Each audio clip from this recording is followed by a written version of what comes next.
they say, cover the baby's head. And they say, no, you shouldn't do that because when a baby's born, it's trying to take in as much energy as possible. Let Pa-Reye, the sun, send its energy down. You follow? Who is scared of the sun on this planet? The Caucasian. Right.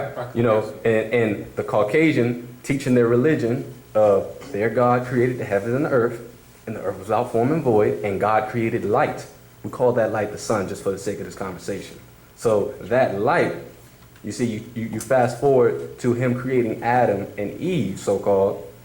So you created the earth, you created that sun. Then you took people and you put them on the earth. You follow?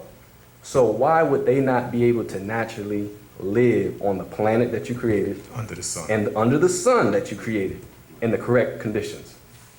You see? Doesn't make sense. So it goes to show you that they are deficient individuals. So the things that they teach us to, how it's been promoted a lot, where people are wearing contacts. If you're wearing contacts, as our master teacher said, you're altering your matrix. You're literally infusing your DNA with foreign DNA, because now you won't be able to properly take in the correct amount of rays. Same with this question, on the topic of hair. If you come out the womb and you have kinky hair, that's what you have. That goes back to the actual fact. Who you are, not what you accept. You follow? Who you are, not what you accept, meaning when you're born, whatever you're naturally given, that's what you should have. It's not in your best interest to step out of natural nature and try to alter your DNA insofar as, well, I don't like managing my hair all the time. Let me go ahead and put some chemicals in it. Because if you put chemicals in it, your hair being the antenna, as the mind's eye goes into, what you're doing is, right after the antenna is the radio, your brain. And it's supposed to be sending signals out and also receiving signals. So now, the chemicals don't just kill the protein of that which is your hair, the chemicals also seep into your scalp.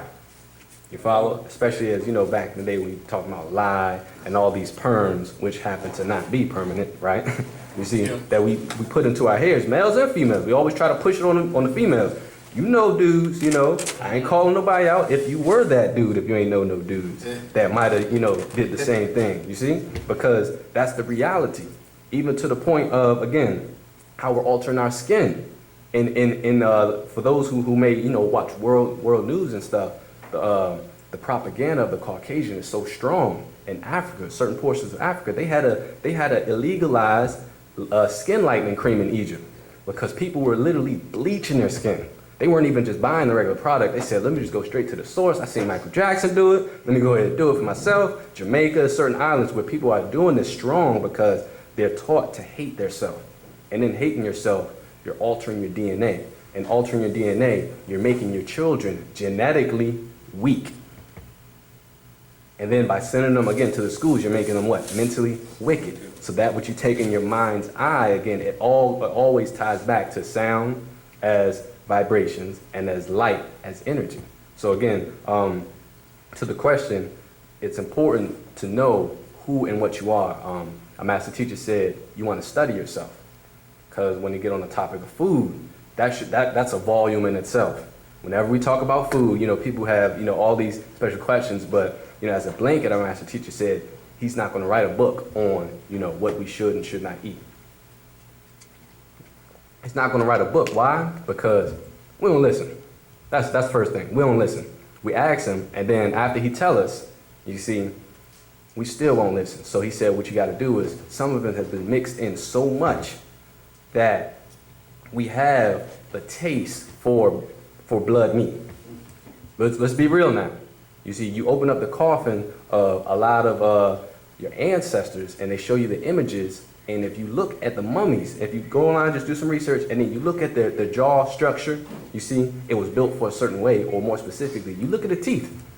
You see the teeth, and you won't see canine teeth, proving there was a point in time before we mixed in with who we call the ape man, the human canine, the human porcine. Now it's to the point that we all have at least a couple canine teeth. But you ever see somebody straight from Africa and you get a chance to talk to them, and then you just look real quick, all their teeth be flat. All their teeth. So it shows that we've been, again, mixed in by no fault of our own. But then that's why it's important to study yourself and know what foods are agreeable and disagreeable to you. You see, because there's certain foods where you eat and you know better. You don't gotta ask somebody no question. You sit down, you eat that food, and you like, you know, you about to, you know, hit the coma, and you thinking, you know, sound right reason teach you food's supposed to give you energy. So why you about to go to sleep? You see? So apparently you just put in, you know, some NyQuil in you, and you can't even stay up to finish your day. So that's why Master Teacher says, study your organs, study your body, study your sleeping patterns, because all that, again, that goes back to, as he was saying, and I can't remember the particular date, I'm gonna have to go back and find it, but he said that's another reason why our bio matrix is off, because again, in not getting the correct amount of sun, in not getting the correct amount of energy, again, we don't have the correct sleeping pattern. And then I guess what is September, so I think about a month or so, they're gonna hit you with the spring forward, fall back. As soon as your body was about to, you know, catch the double gut dust, she was like, all right, I'm ready. And then what? Boom, they flip it up on you. You're like, dang, I can't get adjusted. See, we're not going off of nature's nature. We're going off of man's interpretation of time. And you ask them or you research, well, why do you keep, you know, pushing it forward and then setting it back? Oh, because we're trying to perfectly calculate time. We're trying to perfectly calculate time, therefore you have to subtract and then you have to add. And then at the end of the year, you have to take the world clock and then scientifically say, okay, we need to take 2.5 milliseconds off. Who gave you the authority? You see, who gave you the authority? Because you have the tick and then you have the tock. Or you have that rest in the middle, what our Master Teacher taught, that beings learn to vibrate on. But that's a whole nother topic, and we'll get into if someone has a question. So I'm going to open up the forum for any other questions. Let's have some now. Okay, I got one on Wu-Sabat. Last year, I started to get into alchemy and things. People, and you know, I was looking for some material that wasn't written by Mukasu, and then I came back to Wu-nuwaupu, and I found the Master Teacher had written a book on Wu-Sabat and also Pa-Banu. And I was wondering if you could just build on that some. On, I guess, what is he saying in the Wu-Sabat book? On the, I guess, how is it made, or, well, see, okay, I've, in my studies on alchemy, I've been mainly on mercury, and making medicines from mercury that, and so, I was just wondering, what was the Master Teacher's, well, I was just wondering if you could elucidate more on the book, Wu-Sabat and Pa-Banu. Okay, I'm no alchemist myself, but I would, you know, just warn you to be careful, be careful with that. I don't want you to see you come into class next week and your whole arm's brass, because, you know, you say, man, I done mixed it wrong, man. You know what I'm saying? You know, you got a lead foot or something. So, but on that, first reference, did you get an opportunity to read the scroll? This is the Master Secret series, Dimensional Links, and Wu-Sabat, the Sacred Ash. No. This is one of the most recent ones we have. And that one is? Yes, it's of the Master Series Secret. When you get an opportunity, definitely inquire for this one. And what was that title again? Dimensional Links Okay. and Wu-Sabat, the Sacred Ash. The second part, the Sacred Ash, deals specifically with your question. So that's the first one. Now what I'm going to jump into for you is a patrak. This patrak is Pa-Banana. You see, it's important, as you say, and you're doing your research, you'll find when you're talking about Wu-Sabat, you see, that this is that elixir of life. First, let me start off, it's quite interesting. 1971, when Richard Pryor had his quick skit comedy show, you do the research, it was him and, coincidentally, Robin Williams. They had a skit, and in the skit, they were pretending to be Egyptologists. They roll up in the tomb, who remembers that? Now I'm gonna get specific with it though. The whole skit, they were talking about one topic about how basically the Caucasian rewrote our whole history. But the first couple minutes was the deep part. How as soon as they roll up in the tomb, you see it's all dark, and then there was this like tomb, and there was something sitting right there, and first thing they did, boom, they spilled it. They spilled the jar, the container, and they picked up and said, oh, the elixir of life. And then they just set it aside. You see, so it's been referenced times, but again, they don't know what it is. So as studious as you are, and I'm imploring you, I'm right there with you. As studious as we are, and we wanted to know more information, that's how the Caucasian is, because they don't have our information. That's why we call it our story. So when you're talking about this elixir of life, Pt.2, you see, or was also referenced as liquid gold. You follow? Or in reference to your question, when you're talking about alchemy, it's also called monoatomic gold, right? So when you're dealing with monoatomic gold at a high spun state, you're not talking about the element on the periodic table 29, referenced as AU gold. We're not talking about 79, excuse me. So you're not talking about that element. We're talking about it's in its what we call in its high spun state. So in this high spun state, you have certain elements, gold, ruthenium, Einsteinium, right? That it's known that it has an effect on human DNA. Meaning, when you're dealing like ruthenium, when placed on the end of a human strand, it actually turns that junk DNA and rewrites it. See, scientists, basically, it was a teacher, it was a class entitled, Can Man Kill God? And there was a portion where a master teacher said, watch scientists. He said, watch scientists slowly crack the human genome. Because we've taught way back, you can read it in Man from Planet Risk, where he taught us that death was always viewed as a disease to our ancestors. And so far as a disease that we had to cure. And scientists, they're currently working on that now. You see? And basically when they do that, they're going to present it to us as we have the cure, or we can give you everlasting life. But then the question is asked, do you want everlasting life here on this planet?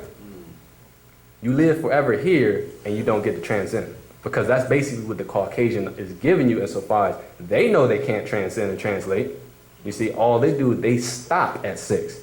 Therefore, they'll present it in a religious form.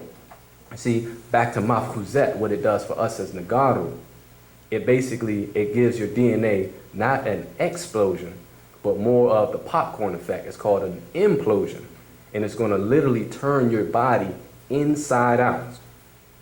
Inside out. Now, on that, I'm going to pause because I'm seeing a couple, not confused faces, but, you're looking at me like, I'm going to go to Papa Nano and get a little more detail for you. Okay. I'm going to jump around, so bear with me. Verse 26. Again, referencing Papa Nano is another form of what you call Mufkuzet.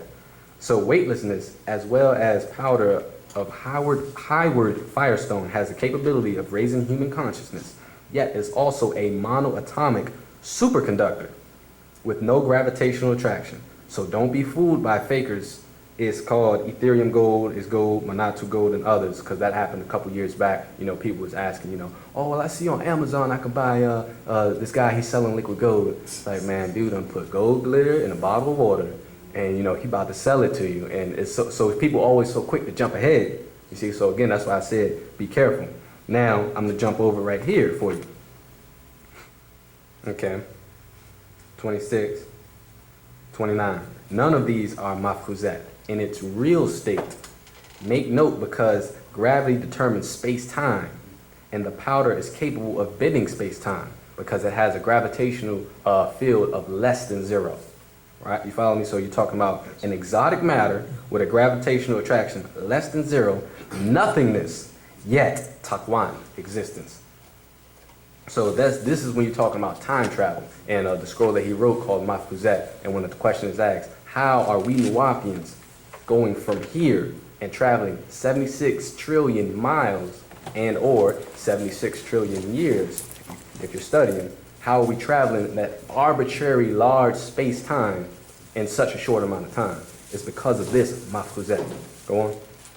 When you said less than 0, now is that on the other side of hydrogen?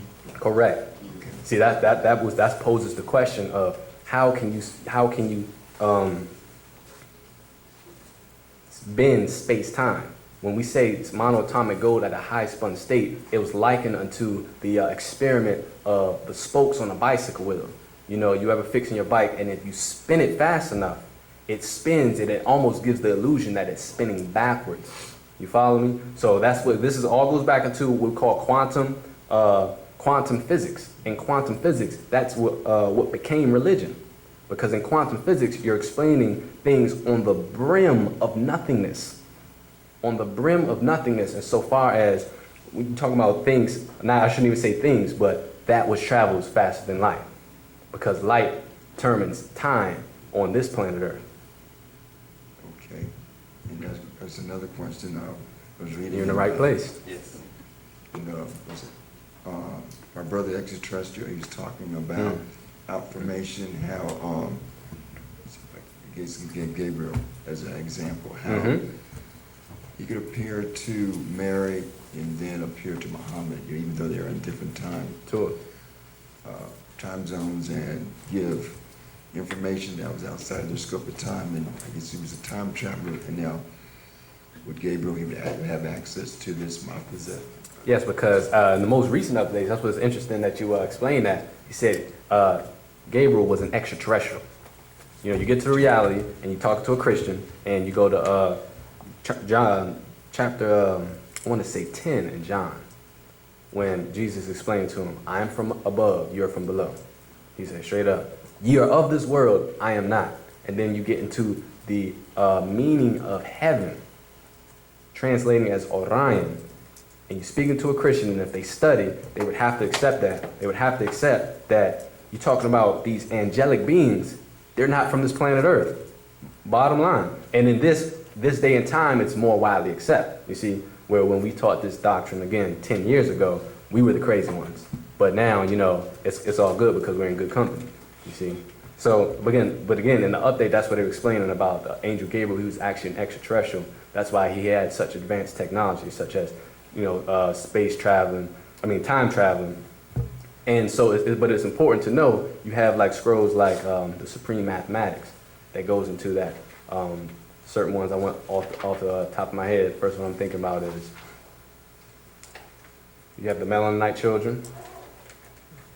You have Mission Earth and extraterrestrial involvement. That's the one I was thinking about. So in studying those, you'll see that this is not new information. There's a lot of other people writing, have their different accounts of these stories, because in this day and time, we've been advanced to such a degree. When a year, again, 2014, I keep stating it, or as we know, 6014.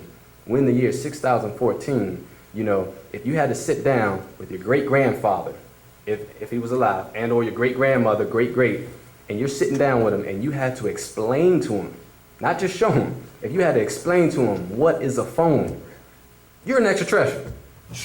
You're a witch. You're a warlock. There's no way you're going to sit there and tell them that beam me up, Scotty, is what I got in my hand right now.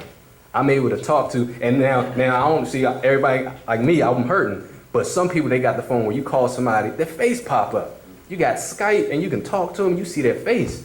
This is what they were talking about, again, 100 years ago. How is it, if we're so-called 2,000 years after Jesus came, that it's been such a slow progression? But ever since the 1940s till now, it's just literally exponentially shot up with this technology.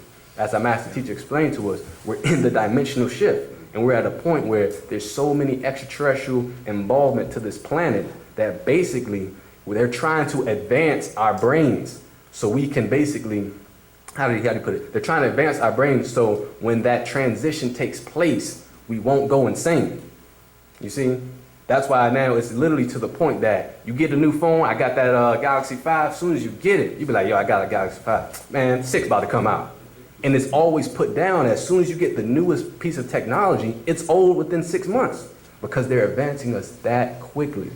So again, I'm going to pass the class back to my brother, and he'll be able to answer any other questions you have. Tau.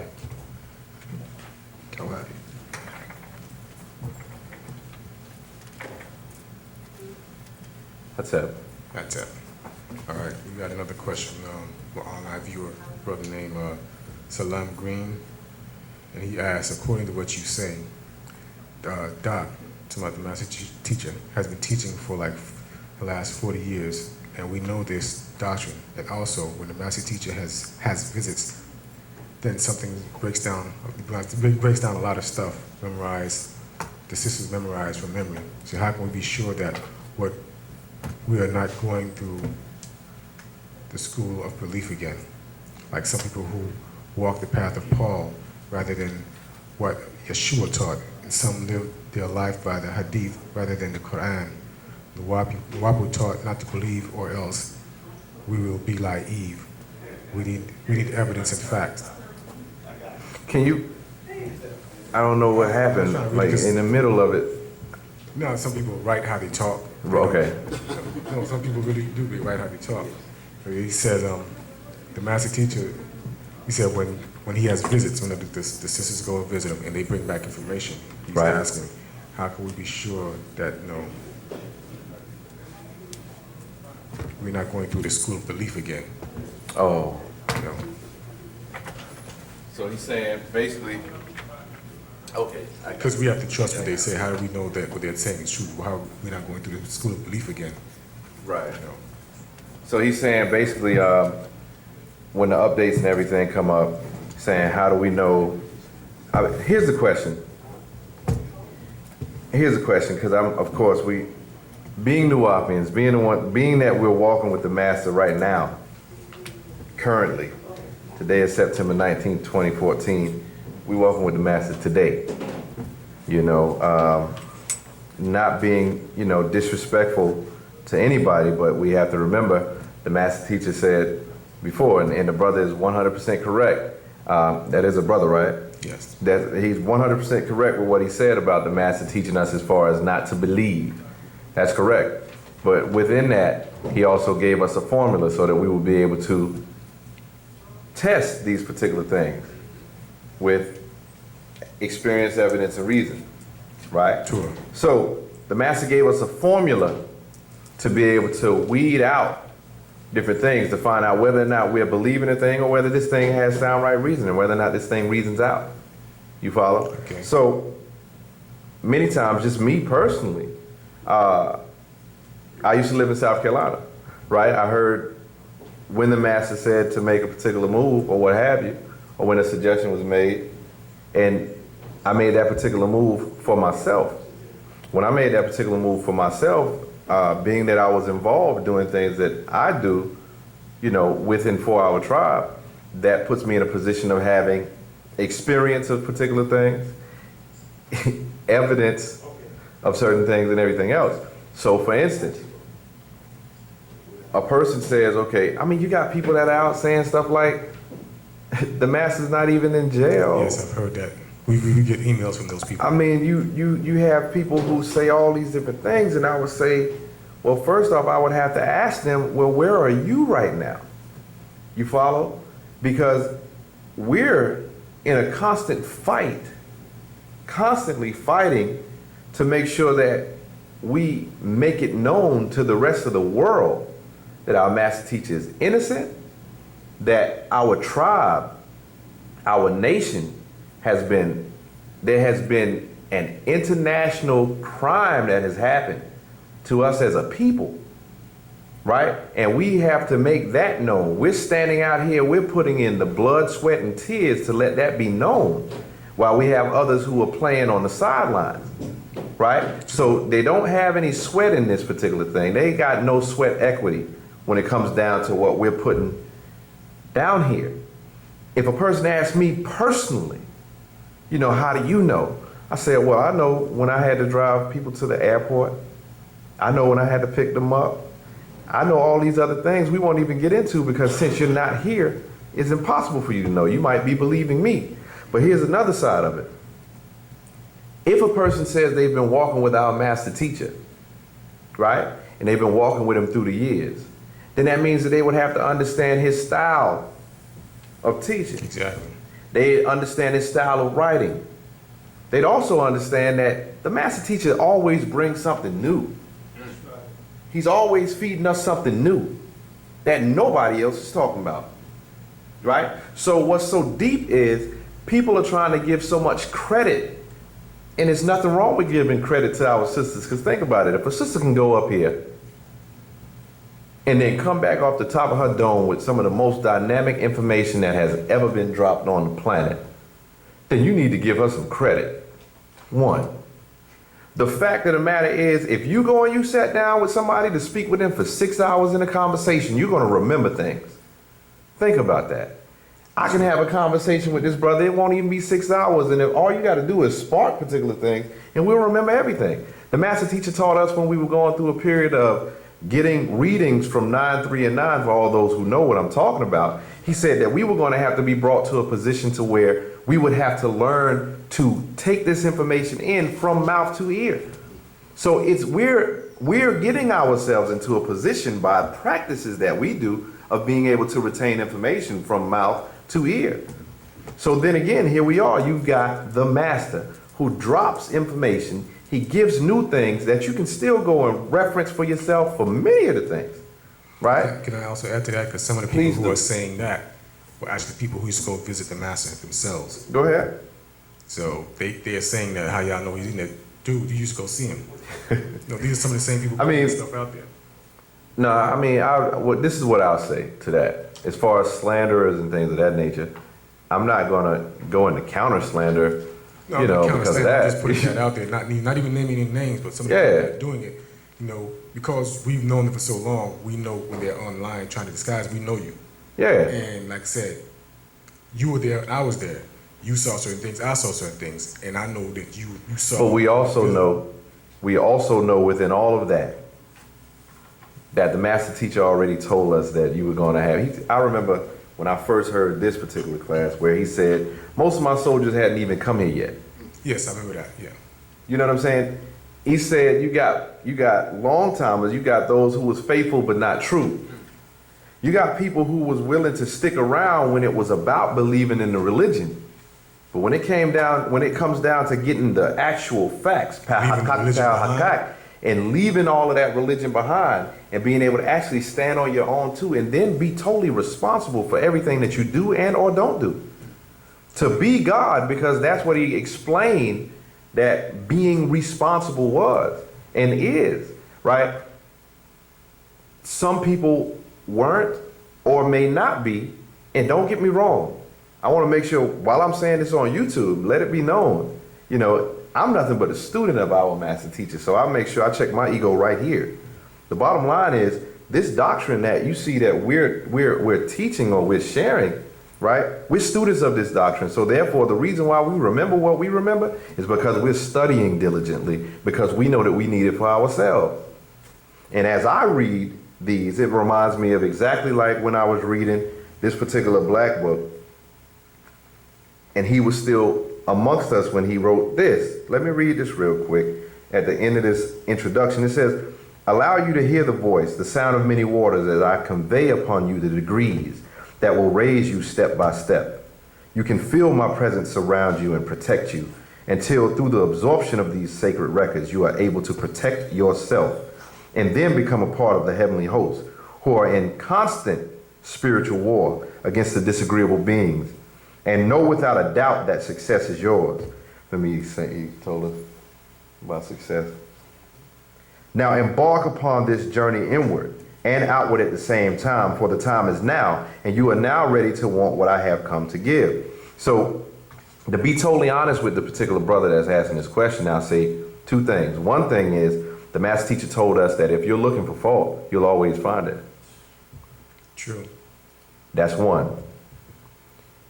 The second thing that I'll say is, if you haven't already been reading Pt.2 and or the actual facts, I challenge you to read them if you are already a student of the master, and then come back and say that what's being brought down is not from him. You follow? Because I feel the same feeling that I felt as I'm listening in my mind to the voice of many waters who's conveying this message when I'm reading Pt.2, as I did as I was reading the black book, as I did when I was reading the holy tablet, as I did when I was listening to him on tapes, as I did when I was watching him on videos and everything else. If that doesn't ring true for you, then I can't say the same, because the choice is still up to you, and we live and we let live. This is where we are. The fight is still on. If you're looking to make sure that you're a part of what he's fought for, then, come home. If not, then, we wish you well in whatever you decide to do. All right, we'll close that question on this last thing, because a lot of these people who are saying this stuff, they learn to think the way they think from the master teacher, because I was there. He taught them how to think. A lot of them are using Wu-nuwaupu to try and fight Wu-nuwaupu. He taught you how to do what you're doing. But, But I mean, it's part of being a guy. But you know what's so wild about the master's love?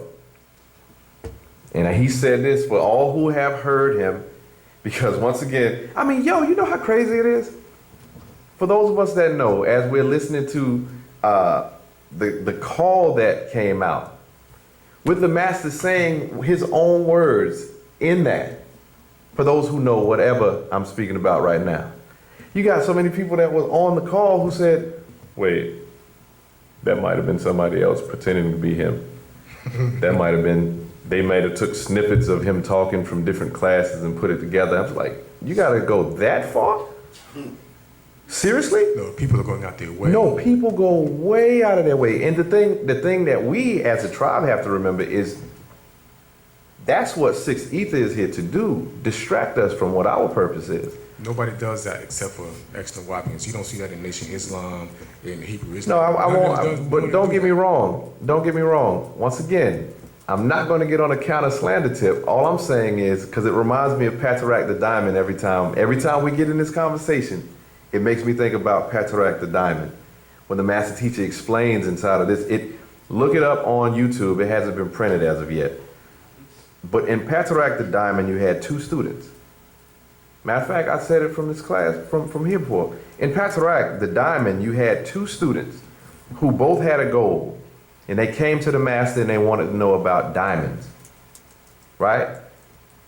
So when he started them with the first class, he started off by talking to them about coal.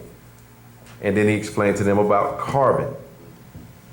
He said, when you look at the coal and you can see the sparkling on it and what have you like that, and they took it and he said, all right, so take that information, go, and I'll be here whenever you need me for you to get more information. You had one guy who turned around and said, oh, I got it, carbon. That's what charcoal is made from. It's the sixth element. Boom. Went and got his own following off of it. And he called himself the Diamond Master, while the other one stayed in school. The other one stayed at the feet of the master. He checked his ego and stayed under the master so that he could find out more. So, long story, just a little bit longer, what ends up happening is this so-called Diamond Master, he turns around and now he's got a big following, he got a girl. Now she's ready to get married. So he wants to go and buy the biggest diamond that he can for her. So he goes inside the store. And when he goes inside the store, he says, bring out your best diamonds because I'm the Diamond Master.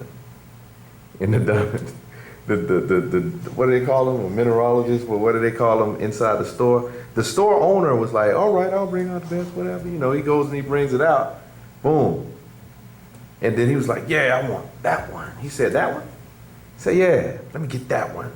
Nothing's too much for my baby, And then as it's happening, the other brother who stayed in class, who stayed diligent, who stayed humble and stayed a student teacher, right, of the master teacher, right, was passing by and he came in and he greeted the brother in love. Man, there's such a daggone message in that. He still greeted that brother in love and said, hey, I hadn't seen you in class in a while, So what you doing? He said, well, I'm the Diamond Master now. He looked, he said, hold on, let me see that. And he takes that big old diamond. And he look at it and study it a little bit. And then he look at the owner, gives it to him and said, man, bring out the real diamond. Right then, it showed the difference because the student was able to teach this self-proclaimed master something that he learned from the true master. So that's the problem that we're having. We're having a lot of people who, instead of remaining the student, because even when think about it, our egos get that big The master teacher even taught us then that there's order even when you start talking about going into Natharu. It's order when we was talking about Anunnaki. It's order within angelic realms. It's order. You have some that are lower than others. Everything's So based just on because the master told you that you was God, doesn't mean that you all of a sudden now are a bigger God than this God that told you was God. There's a hierarchy. The one who made you aware of who and what you are. But yet now all of a sudden you get to jump out there and say, I don't need him anymore. But he said, I had 76 trillion years worth of knowledge to give you. I took 40 of those years teaching you just what you wanted because you wasn't ready to give what I dropped in 63 and 67. You weren't ready for what I came to give you, and I was patient for 40 plus years to continue to teach you at the place where you were and get you to become a mineralogist for yourself so that you could take that cubic zirconia Jesus, that cubic zirconia Muhammad, that cubic zirconia Allah and Jehovah off of your mantelpiece for yourself. That's how gentle he was with us. That's how much love he has for us.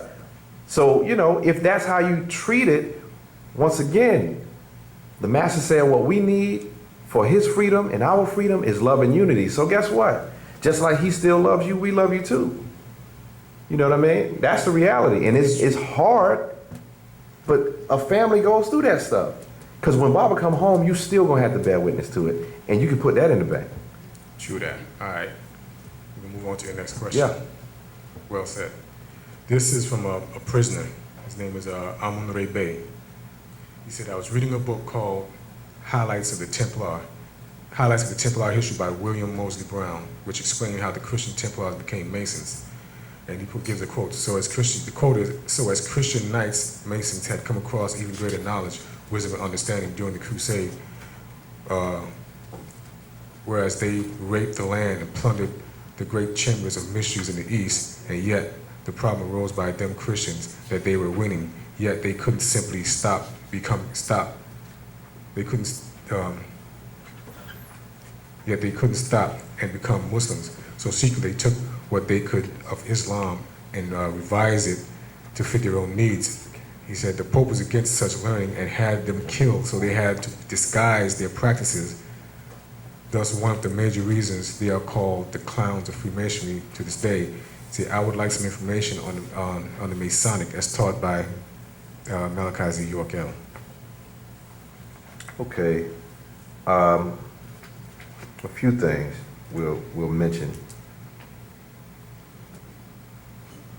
First and foremost, really a lot of times when people are talking about Masonry, they're really just talking about secret brotherhoods and they're wanting to know who actually started these things.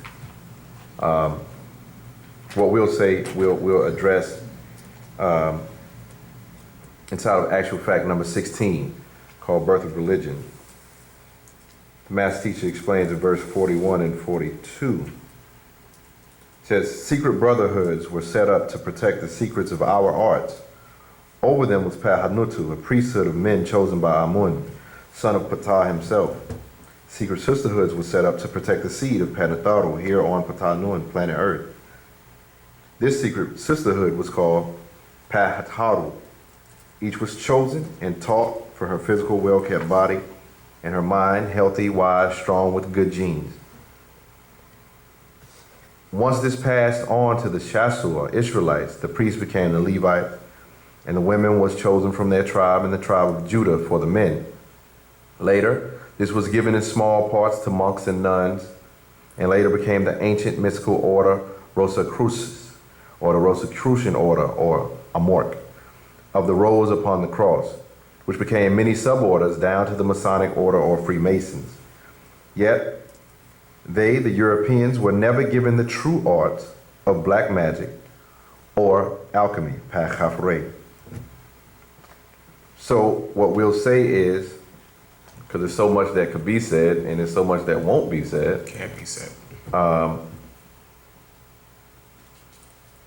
If you're talking about a people who are the original builders, we ask the question, where are the original buildings? If you have the original buildings, then you know who the original builders are. And the beauty in what our ancestors have been able to do is they've been able to keep these secrets sacred this whole time. From out to ear. Exactly. And one who knows, knows. Mum's the word on the rest. Mom's the word. We move on from there. All right. This next question is from the brother Stephen Cole. He says, can you explain exactly how our ancestors live in our genes and at the same time have crossed over to the other side or vibrating on different frequencies? I know genes are passed down from generation, but how are our relatives in the genes? Where and how are they alive and influencing us if they're vibrating on higher frequencies? How can they be here and there? Also, if they're vibrating on higher frequencies, why You said, how can they be here and there? Yeah. How can they be here and there? Also, if they're vibrating on higher frequency, why would they bother with us on this lower frequency? Shouldn't it be better? Shouldn't it be better where they are or not? I would have to say first, that would have been ugly if I would have failed just then. It would have been crazy. All right, 1 second. I'm going to go through all of this up here. So let me just make sure I got you right. You said this person is trying to ask about our ancestors and our connection to our ancestors. They want to know if we have ancestors who have transitioned or passed over, just by virtue of the fact that they've transitioned, by virtue of that fact, that automatically means that they are now in a higher realm. And if they're in a higher realm, how can they be here and there, which is, I don't know whether there is right now what they're asking. There is the higher realm. Okay. And why would they even be bothered with us here? Ooh, why be bothered? Ouch. That hurt. As we said, why would they be bothered with us on this lower frequency? Okay, check this out. There is a master secret. The black dot, helix, and mind linked. All right? This goes into kind of talking about your boy, something your boy Einstein was able to, like the brother mentioned earlier, discover something that was already a reality. And please, by all means, be studious, diligent, and everything. Go and do your due diligence and research on what this particular guy found out. He called this particular principle spooky action at a distance.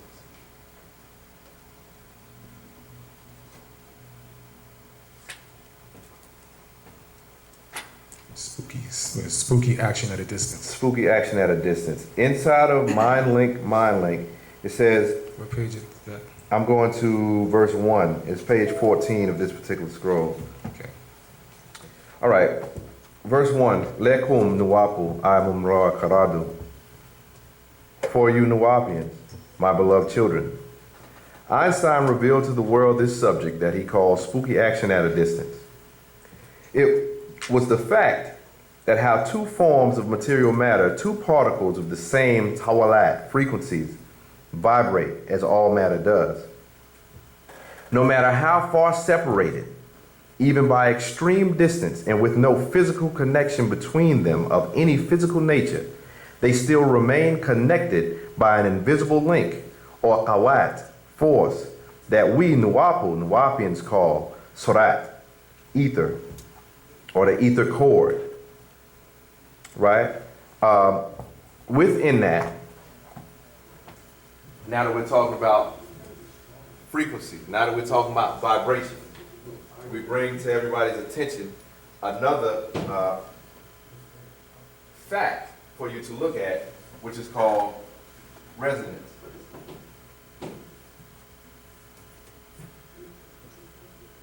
Resonance. You can go and look it up. They also call this particular thing sympathetic resonance.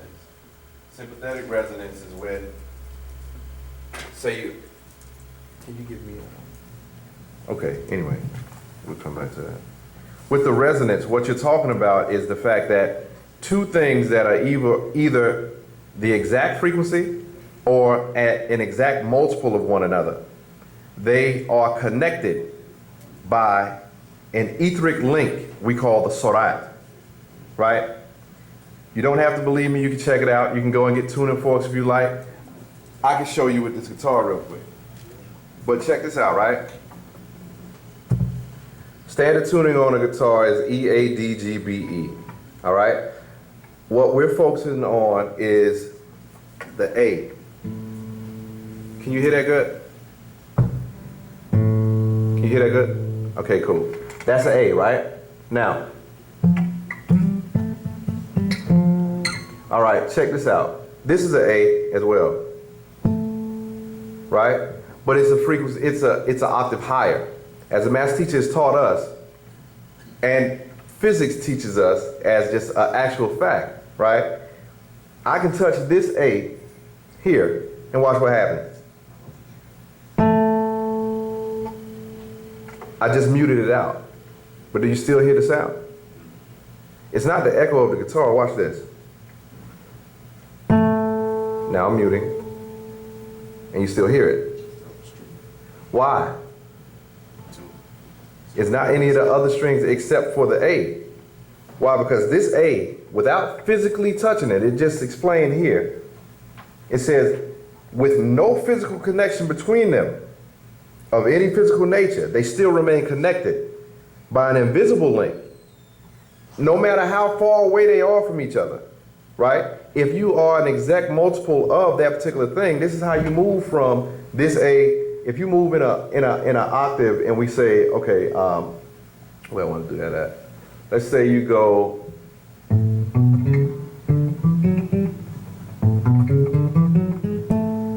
right? I just moved in a major scale from one octave to the next, right? So once I get to this octave and then mute it out, I just muted both of them. You still hear it until I mute it. Now it's gone. Do it again. So it's resonating. But it's the only string to resonate. You got an E here, you've got A, you've got D, you've got G, you've got B, and you've got another E. But when I hit this A note, the only string to be affected is the one that's tuned to A. That is sympathetic resonance. And then what's funny is the sound that you heard isn't even the one, it's not even the octave that this one is on itself. Because that connection is there. Now, when you start talking about your ancestors, our master teacher told us from way back in the days when he said your soul seed link. He said your soul seed link. I remember that. You remember? Yeah. He said this is your soul seed link. Do you realize that your genetics vibrated a particular rate? Sure. Your genetics vibrated at a particular rate, and in order for anything to take on a physical shape at all, because everything vibrates, right? Now, in order for it to take a physical shape, there's a vibratory frequency before the shape, because it's what shapes it. Sure. So in order for our pigment to be the way that it is, wow, that P just messed up the speed. Yeah, that's you. That's vibration. Wow, that's great. But in order for that pigment, for our pigment to go into being a darker hue, shows that it's vibrating at a higher rate. With our ancestors, we are connected by our DNA, one. But just like it says, with energy, you cannot destroy energy, right? The only thing you can do is change its form. So when you're talking about our ancestors having moved to another dimension, regardless to whether they moved to another dimension, we're still linked to them forever. We are them and they are us. We're linked by our DNA. And that DNA vibrates, so therefore we're still connected. Now, to bring more to the fact about these 30 spirits, not all of them are in a position where, you know, they are in a, what's the word we want to use? They're not in a, They're not behind some pearly gates and, you know, living it up with some black-eyed maidens and stuff like that. What we're dealing with, as our master teachers taught, is that you're still dealing with some beings who are still here within this realm or within this dimension, but on a lower side of this dimension. You can't see these particular beings because that physical body that they were vibrating within is now gone. Or it's not gone, but it's now deteriorated into the different pieces that it is. But that mind part of that person, that soul, the spirits that were there within that person are still existing. But just like with the, just like when he's explained it